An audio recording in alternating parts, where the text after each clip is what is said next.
Welcome to Fight Week. How you feeling?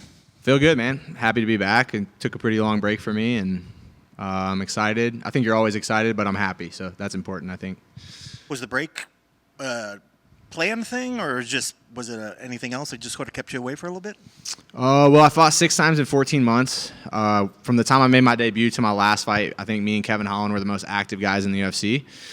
And I think sometimes, the way to get out from a loss is to just push it and go find a win. And then other times maybe you need to pull the reins a little bit, take a little break, get physically, mentally right, and decide, is this what I want to keep doing? And it was good, man. I have good people around me. They're like, hey, let's chill 6 months to a year. I think it's been 8 months since my last fight. And I really dove into coaching for those first few months and got to travel with some guys, and that was really important and good. And, like I said, it's put me in a good place mentally, physically to come back and hopefully have a great performance. I'm going to say a lot of times, we know that the physical is one of the things, but it seems like the mental is almost the most important factor that you need to have in check going into a fight. But you feel, if anything else, that time away, you were able to kind of clear the head and just think of other things? Yeah, for sure. And, there's no balance in your life when you're in camp. So, being dad, being husband, being those things, it's hard to check those boxes and have a camp. And 6 fights in 14 months, you're never out of camp. So I'm lucky I have a great support system. My wife, she fought in the UFC, so she gets it. But it was good to get back to,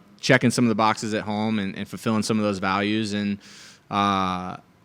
just letting my head rest. Concussions are for real. And I think sometimes we try to jump back on the horse too quick. But I took time off, and I feel better than I ever have. So I think it was good. And a lot of times with concussions, like you said, that's a very, very serious one, and sometimes the effects of it last longer than most people think.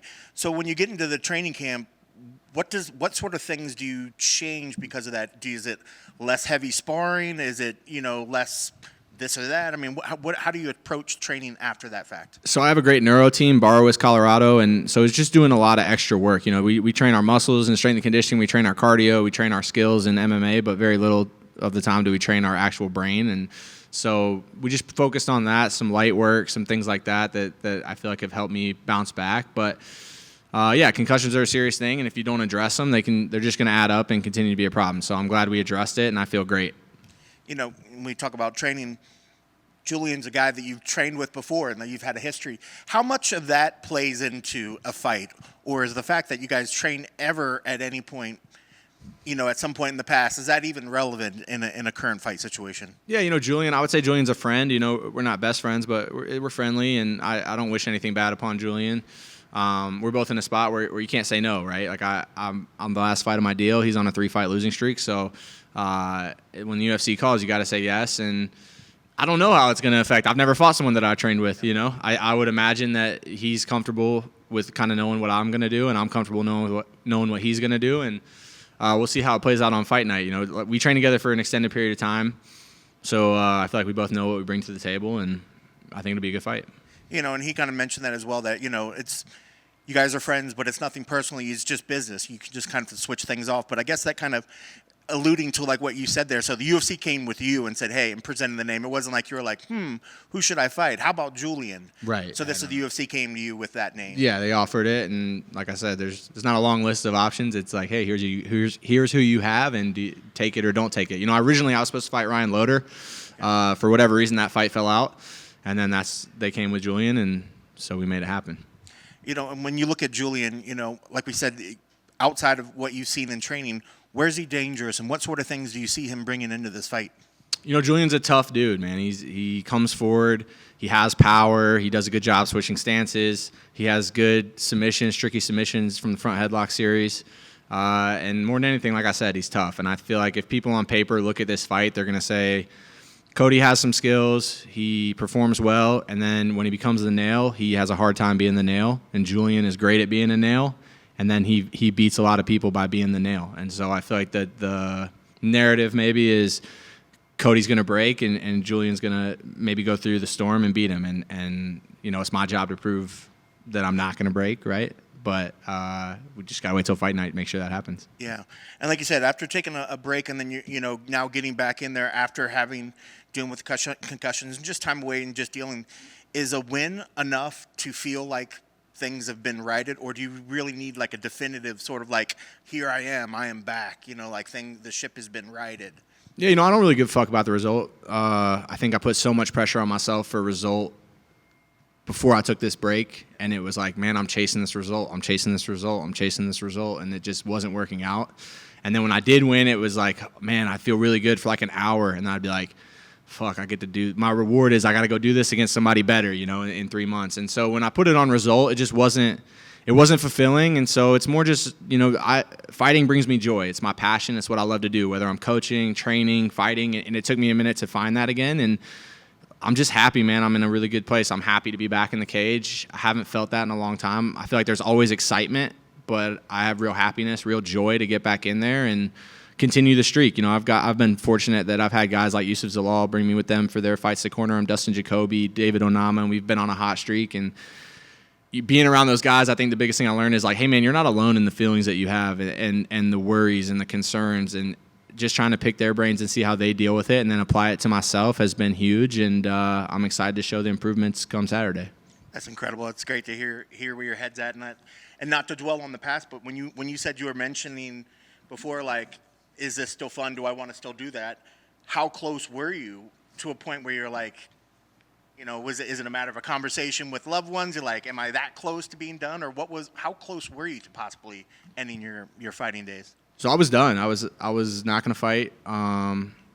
That first month after that fight was rough, man. I was in a very bad headspace. I'm not going to get too much into it, but it wasn't good. The people around me know where I was at, and it was a thought-out decision. It wasn't like you lose a fight and you're like, man, I'm done fighting. It was like, hey, over this month, like, I don't know if the consequences are worth it. And then I was kind of letting a lot of people on the outside steal my joy. Not like people that I know, people that I don't know, right? And I think that was a problem. That was an issue I had to work through. But then my coach, I think, Coach Mark, he's been in the game a long time, and I think he knew that I wasn't really done, that I had more to give, but he just had to keep me around the sport. And so he was like, hey, I want you to come be a full-time coach. I want you to coach our team. And so I took on the coaching role for about 3 months. And then, I kind of want to get back to training, get in there, kick it with the boys, and it was fun. And then I was like, man, maybe if they give me a good offer, right, like I'll say yes. Maybe I'll come back and do it again. And coach was like, yeah, we'll see if that's what you want to do. He wasn't like pushing me or anything. And then they called me with Ryan Loder, and I was like, man, I like that matchup. I think it's a great matchup, and I miss it. I want to get back, and I want to get back for me. I don't want to get back for any other reason. I just want to get back because it's something I love to do. It gives me purpose. And then I sat down with my wife and my coaches and my friends, and they're like, hey, man, you have a lot to give. You have a ton of talent. Let's just see where we can take this thing and enjoy it. And if after this fight, I'm like, man, I'm good, then I'll be good. And if not, I'll continue to fight. I'm not looking crazy far in the future. I just am in a spot where it's what I love to do. It brings me a lot of happiness, and as long as it does that, I'm going to continue to do it. That's great to hear, because I feel like we see other fighters and other people get to that situation where they balance that and they're trying to figure it out. And I'm glad you found your reason. And I know every fighter needs to find their own reason to why they want to get in there. But I guess if there was a fighter, if there was somebody that was on the fence maybe and they were down and out, what sort of thing would you tell them, or what would be your advice to maybe push them to maybe find a way, or maybe find their why as to get back in there? Yeah, I think maybe step away from where you're at. Like if you're going to the gym every day and trying to figure it out, it's going to be tough. Like be away from it and realize, man, do I even miss this shit? Do I even miss it? Because if you don't miss it, it's a pretty good indication that you don't want to do it, right? And I think removing yourself from result is huge. We talked about it a little bit already, but when you put your hopes and dreams on the result, it's not going to work out a lot of the times. Even when you win, winning's a lonely place too. So I think don't focus on the result, and if you need to step away, actually step away. You see a lot of fighters like, man, I might be done, I might be not done, and they're kind of half-assing training, and they're in the gym, but they're not in the gym, and it's like, man, you got to get all the way away from it and decide, like, is this what I want to do or not? Yeah, and I know you're not one to put a lot of pressure on yourself for this, but I guess just looking at this fight, Saturday night, I'm sure it's played out in your head multiple ways. What are the keys to the victory for you to get your arm raised? What needs to happen on Saturday to get that W? I've been looking at it like 15 one-minute fights. I feel like sometimes a 15-minute fight can be overwhelming. It's hard to be courageous for 15 minutes, but it's not hard to be courageous for a minute. And I think fighting's a scary thing. Anyone who tells you different is lying, and it's an ego thing, but fighting's a scary thing. And I think 15 one-minute fights, if you win 8 of them, you win the fight. So kind of letting the fight happen on my timing, not rushing things. I've gotten into some trouble because I want to get out of there so bad because I'm scared, right? I'll be honest. I get scared. And I'm like, even when I'm having success, I've had fights where I've had tons of success and then I'll lose because I'm trying to get out of there chasing a finish. And I think just letting it happen, man, and having joy to be in there takes away a lot of that fear. And so that's what I look forward to doing on Saturday. Best of luck on Saturday. Thank you. I appreciate you. Thanks, man, for taking the time. Yeah, for sure. And by the way, on behalf of everybody, like, because we get to see you guys' wins, losses, mistakes, $50,000 bonuses, blah, blah, blah, that it's all on TV. Yeah. You know, you'll never know when I messed up. You get to see it on the biggest stage. So thanks for being so transparent. Yeah, definitely. And honest, man. I see you. And if anything, you mentioned we're not talking about the bad and the bad headspace. We're moving right past that. But can we shout out the people who were there that gave you that inspiration and the family that made you feel good again? And you're like, man, I do have the right people around me. Like, I know I do. Yeah, so my wife is, she's a rock star. I've kind of talked about my daughter, my oldest daughter, Kingsley. Sorry. Is that the K, the iced out K? Yeah. So she has a super rare genetic condition, and I've talked about it before, but it was crazy. Like, we got this fight, and she's in intensive therapy. She's 4 years old. She's in intensive therapy, like all the time, 4 hours a day. Like, if any of you guys have kids, getting a toddler to do anything for 4 hours a day is hard. Getting a toddler to do work for 4 hours a day is damn near impossible. And I wasn't really able to be there for a lot of it because I was in camp. And I'm just fortunate that my wife, she's a rock star and she crushed that for us. And it makes it easy to not bail on training when your daughter has to go work. She's in fight camp too, and I see her going, and I'm like, man, I don't really want to go to the gym today. And I just look at her, I'm like, well, she can't say no, so fuck it. I guess I got to go make it happen. But yeah, and then, like my coaches, my team, I just have such good people around me, man. And if it wasn't for them, like, I don't know where I'd be at right now, to be honest, and it wouldn't be a good place. So, yeah, I appreciate you guys. Yes, sir. It's a beautiful thing. The wife, you, baby girl, it's just a fighting family. Yeah. My gosh. And now we're coming back. How cool is it? And I mentioned this with Marquez, that we know this is going to be a banger. Everybody knows it. Internet knows it. UFC knows it. We know it. But they put you guys on the co-main. Let you know, like, hey, man, wins, losses, whatever. We got ourselves a heater this weekend. Yeah. I think, if you'd asked me that like 6 months ago or a year ago, I would have been like, oh, it's no big deal. I don't care. But I do care. I'm glad I'm co-main. I'm not going to apologize to anybody. I know people have issue with it, but I'm glad I am. And like you said, it's because people know we both come to finish the fight.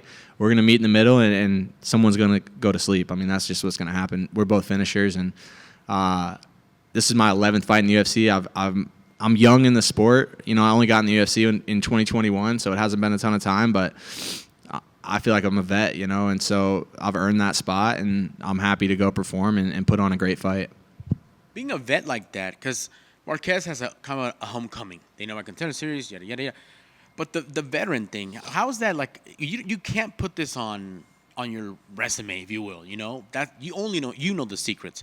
But what are the things that kind of you bring that we won't ever know about as a veteran, like the little tricks, the little controlling your breathing, fighting the demons, like kind of like quieting just the noise?